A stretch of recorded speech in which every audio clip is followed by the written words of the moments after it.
গল্পের শুরু হয় গাবিমারু নামের এই নিনজাকে দিয়ে, যাকে হায়ার অফিসাররা মৃত্যুদণ্ড দিয়েছে। কিন্তু যখনই এক্সিকিউশনার ওর গলা কাটতে যায়, তার শর্ট ভেঙে দুই টুকরো হয়ে যায়। অবাক করা বিষয় হচ্ছে গাবিমারুর গায়ে একটা ক্ষতর চিহ্ন হয় না। এটা দেখে সবাই অবাক হয়ে যায়। তবে গাবিমারু ভাবে, আমি এখনো মরিনি কেন? আমার বাঁচার আর কোনো ইচ্ছে নেই।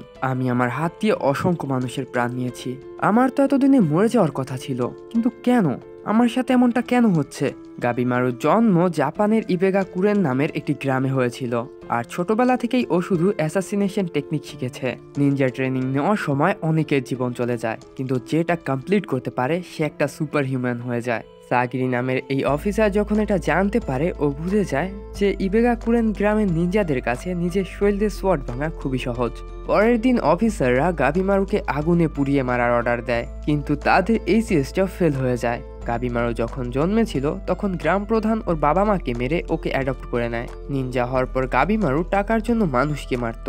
একদিন ও ডিসাইড করে যে ও এই গ্রাম ছেড়ে চলে যাবে, কিন্তু একটি মিশনে ওর সঙ্গীরা ওকে ধোকা দেয়, যার জন্য ও ধরা পড়ে যায়। ও মনে করে এইগুলো গ্রাম প্রধানেরই প্ল্যান ছিল, কারণ কারো কাছেই এই গ্রাম ছেড়ে যাওয়ার পারমিশন নেই। পরের দিন গাবিমারুকে সার দিয়ে মারার চেষ্টা করা হয়। এই মেথডে মানুষ ফেটে দুই টুকরো হয়ে যায়। যখন সারকে দৌড়ানো হয়, তখন গাবিমারু জোর দিয়ে রশিকে নিজের দিকে টানে, যার জন্য এই মেথডও ফেল হয়ে যায়। এগুলো দেখে সাগরি ওকে জিজ্ঞেস করে, তুমি যেহেতু বাঁচতেই চাও না, তাহলে নিজেকে মৃত্যুর হাত থেকে কেন বাঁচাচ্ছ?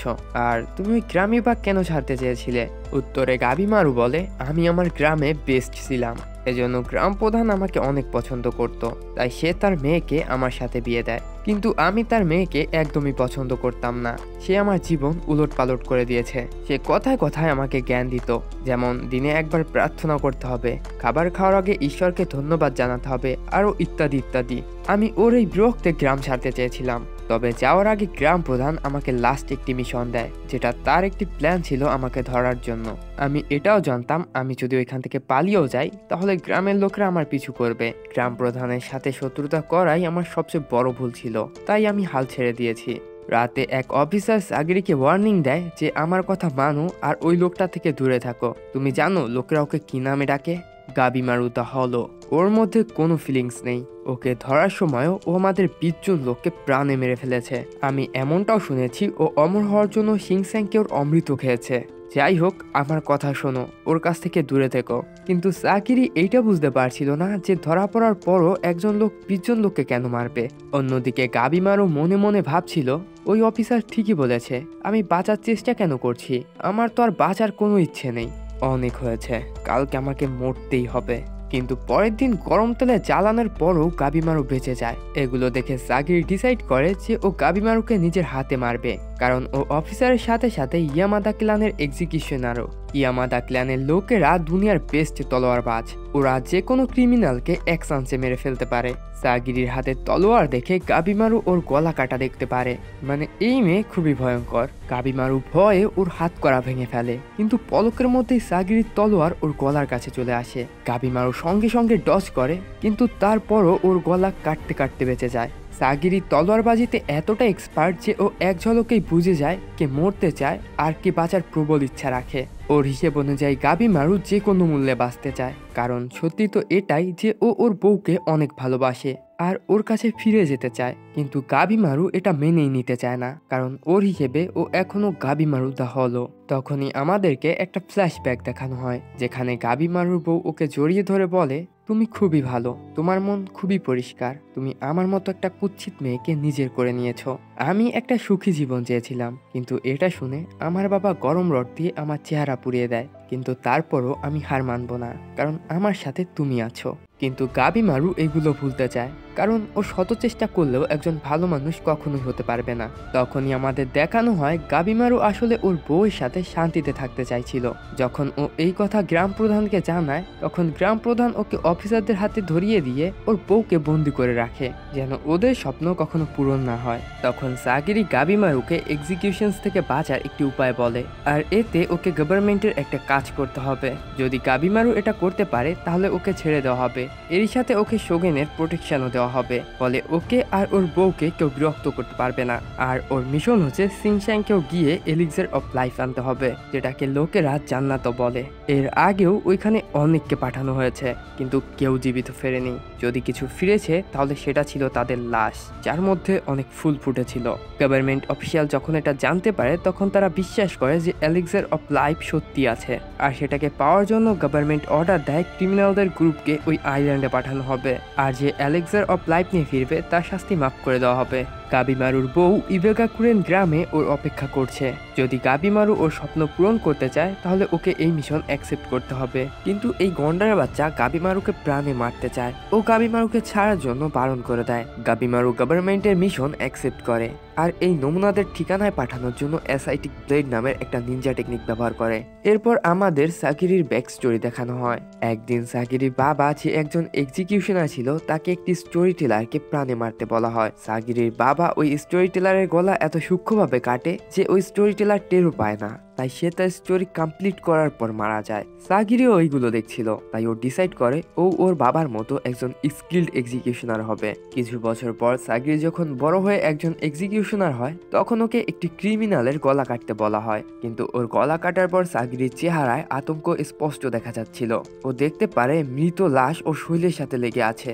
ওইখানে বসে থাকা অফিসাররা সাকিরির কাজ অনেক পছন্দ করে, কিন্তু আইজেন নামের এক্সিকিউশনার বলে তোমার কাজের মধ্যে ভয় আর সন্দেহ স্পষ্ট দেখা যাচ্ছে। তুমি যদি এমনটাই করতে থাকো তাহলে তারা বেদনাদায়ক মৃত্যু পাবে। কিন্তু সাকিরি প্রত্যেকবার গলা কাটার সময় ঘাবড়ে যায়, তাই আইজেন ওকে ওর তলোয়ার দেখতে বলে। সাকিরি ওর তলোয়ারে অপরাধীদের আত্মা দেখতে পারে যারা খুবই রেগে আছে।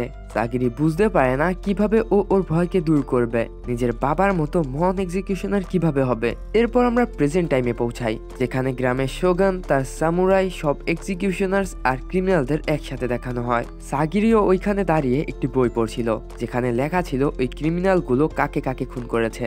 তখনই শোগানের এক সামুরাই ক্রিমিনালদের বলে, তোমাদের মধ্যে যে প্যারাডাইস আইল্যান্ড গিয়ে শোগানকে এলিক্সার অফ লাইফ এনে দেবে সেই অপরাধীকে মুক্ত করে দেওয়া হবে। এটা শুনে সব ক্রিমিনাল যারা চেঁচামেচি করছিল একদম চুপ হয়ে যায়, আর এক ক্রিমিনাল হেসে বলে, তাহলে আমি আবার সবাইকে মারতে পারবো। এই ক্রিমিনালটার নাম মাতাগুরো, আর ও মজা করার জন্য মহিলা এবং বাচ্চাদেরকে মেরে ফেলে। এরপর ইউজি রিহা নামের এই মেয়েটি বলে, তোমার নাম অনেক শুনেছি, তুমি গাবিমারুদা হলো না, কিন্তু তোমাকে দেখতে অনেক ছোট আর দুর্বল লাগছে, তুমি আমাকে নিরাশ করলে। সাকিরি গাবিমারুকে দেখে ভাবে গাবিমারু কি অন্য ক্রিমিনালদের মতো, তাই ও এটা জানার জন্য তলোয়ারে গাবিমারুর রিফ্লেকশন দেখে, আর এটা দেখেও বুঝে যায় গাবিমারু অন্য ক্রিমিনালদের থেকেও বেশি ভয়ঙ্কর। এরপর শোগেনের সামুরাইরা ক্রিমিনালদের চোখ থেকে কাপড় সরাতে বলে। তারপর ওরা ওদেরকে একটা জীবিত লাশ দেখায় যার শরীর থেকে ফুল বের হচ্ছিল। সামুরাই বলে 50 জনের গ্রুপের মধ্যে ও একমাত্র লোক ছিল যে প্যারাডাইস আইল্যান্ড থেকে ফিরে এসেছে, কিন্তু পরের দিন ও শরীরে এরকম গাছ গজাতে শুরু করে। আমরা জানি না ওই আইল্যান্ডে কি হয়েছিল, কিন্তু এইটুকু জানি ওই আইল্যান্ডে অমৃত অবশ্যই রয়েছে। এটা দেখে সব ক্রিমিনালরা ভয় পেয়ে যায় আর ওই আইল্যান্ডে যাওয়ার জন্য মানা করে দেয়। সামুরাই বলে, চুপ করো পাপির দল, তোমাদের সবাইকে মৃত্যুদণ্ড দেওয়া হয়েছে, কিন্তু তারপরও আমাদের শোগেন তোমাদের সবাইকে প্যারাডাইস আইল্যান্ড পাঠাচ্ছে, তোমাদের উচিত তাকে ধন্যবাদ জানানো। তখন একটা বাচ্চা বলে, আর যদি অমৃত না পাই তাহলে? তোমরা নিজেরাই তো ওই আইল্যান্ডের ব্যাপারে কিছু জানো না, আমাদের কাছে কি খালি হাতে ফিরে আসার পারমিশন আছে? সামুরাই বলে, তোমাদের ইচ্ছে, যেতে চাইলে যাও, না গেলে মরো। তখন এক ক্রিমিনাল দাঁড়িয়ে বলে, আমি ওই আইল্যান্ডে যেতে চাই না, এরকম ভয়ঙ্কর মৃত্যুর চেয়ে বন্ধুদের সাথে টাইম পাস করে মরাও ভালো। এটা বলে ওই ক্রিমিনাল ওইখান থেকে চলে যাওয়া ধরে। তখনই এক এক্সিকিউশনার ওর গলা কেটে ফেলে। সামুরাই বলে, প্যারাডাইস আইল্যান্ড যাওয়ার পর প্রত্যেক ক্রিমিনালের সাথে একজন এক্সিকিউশনার থাকবে। তোমরা যদি ওইখানে গিয়ে পালানোর চেষ্টা করো বা কোনো চালাকি দেখানোর চেষ্টা করো তাহলে অন দ্য স্পট মারা যাবে, আর তোমরা এক্সিকিউশনার ছাড়া ফিরেও আসতে পারবে না। আর একটা কথা, প্যারাডাইস আইল্যান্ড যাওয়ার জন্য নৌকা অনেক কম, তাই তোমাদের সংখ্যা কমাতে হবে। এটা শুনেই হলুদ চুলওয়ালা ক্রিমিনালটি অন্য একটি ক্রিমিনালের গলা চেপে মেরে ফেলে আর বলে ওরা চায় আমরা একে অপরকে মেরে ফেলি, আর এর সাথে শুরু হয় ভয়ঙ্কর মৃত্যুতাণ্ডব। ক্রিমিনালরা সব হিংস্র হয়ে ওঠে, কেউ কারো পাথর দিয়ে মাথা ফাটায় তো কেউ চোখ খুঁজে নেয়। এগুলো দেখে শোগেন বলে, আমি সবসময়ই এরকম লড়াই দেখতে চেয়েছিলাম, আজকাল আর এরকম লড়াই কোথায় দেখতে পাওয়া যায়, তা এটা বলো ওদের মধ্যে সবচেয়ে ভয়ঙ্কর অপরাধীকে? তখন সামুরাই একটি বই বের করে বলে, যে যেই সব ক্রিমিনালদের নামের উপরে রেড সিল লাগানো রয়েছে ওদের সবার কাছে সুপার হিউম্যান স্ট্রেংথ রয়েছে। সর্বপ্রথমেই আজাচবি, ও ছোটবেলায় ডাকাতদের সর্দার হয়ে যায়। তামিয়া একজন লেজেন্ডারি তলোয়ারবাজ, ওকে দ্য ব্লেড অফ ড্রাগনও বলা হয়। এরপর ইউজিরিহা, যে একাই কেল্লা সব সেনাদের মেরে ফেলেছিল। রকুরোতা, ওকে না কোনো তলোয়ার মারতে পারে আর না কোনো ভালা। আর সর্বশেষে সবচেয়ে নির্দয়ী অ্যাসাসিন গাবিমারু দ্য হলো। কিন্তু আমরা দেখতে পারি গাবিমারু ওর জায়গা থেকে এক চুলো নড়ে না। অন্যদিকে আইজেন সাগিরিকে বলে প্যারাডাইস আইল্যান্ডে এর থেকেও ভয়ঙ্কর অবস্থা হবে, তাই আমার কথা শোনো আর ঘরে ফিরে যাও। তুমি এক্সিকিউশনার হওয়ার যোগ্য না। বুঝি না একজন মেয়ে কেন তলোয়ার চালায়। তোমার কাজ হচ্ছে সংসার করা নাকি যুদ্ধ করা। এরপর আমাদেরকে সাগিরির ব্যাক স্টোরি দেখানো হয়। অপরাধীদের গলা কাটা বা লাশ দিয়ে ঔষধ বানানো কিংবা তলোয়ারবাজির প্র্যাকটিস করা। ইয়ামাদা ক্লানে জন্মানো প্রত্যেককে মরা লাশের সম্মুখীন হতে হয়, সেটা তুমি নারী হও কিংবা পুরুষ। কিন্তু প্রতিবেশীর বাচ্চারা সাগিরির উপর পাথর মেরে বলতো খুনি অ্যাসাইমেনের মেয়ে। তবে এত কিছুর পরও সাগিরি ওর বাবার মতো একজন মহান এক্সিকিউশনার হতে চেয়েছিল। এরপর আমরা আবারও প্রেজেন্ট টাইমে পৌঁছাই। ওইখানে কিছু ক্রিমিনাল পলানোর চেষ্টা করছিল, তবে সাগিরি একবারেই ওদের তিনজনের গলা কেটে দেয়। কিন্তু ভয় আর সন্দেহের কারণে ওর মনের বোঝা ভারী হয়ে যায়। তখন গাবিমারু বলে মারা কাটা ছাড়া আর কি কোনো উপায় নেই? আমার এরকম ফালতু খুন করতে ভালো লাগে না। এই কথায় সামুরাই রেগে গিয়ে অন্য ক্রিমিনালদের বলে যে গাবিমারুকে মারতে পারবে সে প্যারাডাইস আইল্যান্ড যেতে পারবে। এটা শুনে এক ক্রিমিনাল পাথর উঠিয়ে নেয় আর গাবিমারুকে বলে তুই যদি লড়াই না করতে চাস তাহলে চুপচাপ আমাদের হাতে মরে যা। এটা বলেই ও গাবিমারুকে পাথর ছুঁড়ে মারে। গাবিমারু বলে আমি অহেতুক খুন করতে পছন্দ করি না, কিন্তু নিজেকে বাঁচার জন্য আমি যে কাউকে মারতে পারি। এটা বলেই গাবিমারু ওর হাত দিয়ে ওই ক্রিমিনালের গলা কেটে ফেলে। গাবিমারু ওদেরকে এমন ভয়ঙ্কর মৃত্যু দিচ্ছিল যেটা দেখে ওইখানের এক্সিকিউশনার, সামুরাই এবং শোগেন সবাই ভয় পেয়ে যায়। গাবিমারুর এরকম নির্দয়ী রূপ দেখে সাগিরি একটা জিনিস তো বুঝে যায় যে ওকে মানুষকে মারার শক্তি না, বরং মানুষকে মারার পর যে গিল্ট অনুভব হয় সেটা সহ্য করার ক্ষমতা লাগবে। মৃত্যু তাণ্ডবের পর মাত্র 10 জন বেঁচে ছিল, আর ওরা ইয়ামাদা ক্লানের এক্সিকিউশনারদের সাথে প্যারাডাইস আইল্যান্ড যাবে। আর ওদের নাম হচ্ছে আজাচরি, তামিয়া, নুরুগাই, হরুবো, গাবিমারু, তাকাগিনো, ইউজুরিহা, মাকিউ আর রকুরোতা। ওরা সবাই প্যারাডাইস আইল্যান্ডের উদ্দেশ্যে রওনা হয়।